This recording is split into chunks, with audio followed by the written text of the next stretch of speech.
Probably the largest group of people stopped and arrested for driving under the influence are between 21 years old and 40 years old. Usually this will come from a social drinking environment. People are out at a restaurant or at a bar, they have dinner, they have a few drinks, and they drive home. Usually when we see 21 to 40-year-olds stop for driving under the influence, they're usually relatively low blood alcohol levels, and the driving pattern or how the person is driving is usually pretty good. Maybe they got stopped for speeding or an equipment violation like a broken taillight, which doesn't have anything to do with driving under the influence.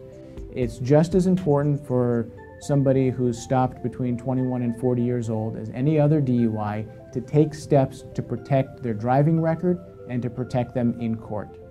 The most important time-sensitive thing in the beginning is to demand a hearing with the Department of Motor Vehicles. You could do this on your own or have an attorney do it for you.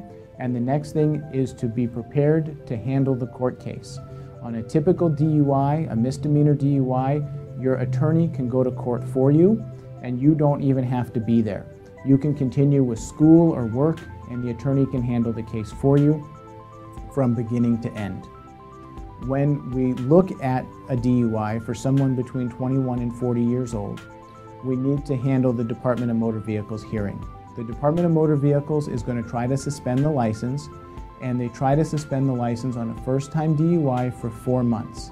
There are things we can do to shorten that suspension if the suspension is inevitable, and there's things we can do to try to stop the suspension completely. The first thing, the most important thing, is just demanding the hearing. If we don't do that, then the DMV will automatically suspend the license. In court, your attorney can go for you through the process, arraignment, pre-trials, and even a jury trial.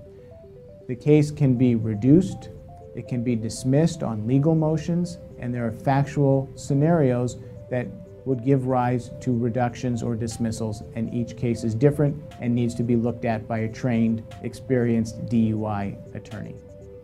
Additionally, for people between the ages of 21 and 40, the court system likes to move the cases along relatively quickly. So from the first court date, which is the arraignment, through the disposition or how the case is resolved, will usually take about 90 days. This 90-day process will usually result in a settlement. For one reason or another, things will come up and the prosecution may reduce a charge, or we realize that it's in our best interest to take a deal. 9 out of 10 cases will settle for most people between 21 and 40 years old. To discuss your particular case in more detail, feel free to call my office at 310-424-3145.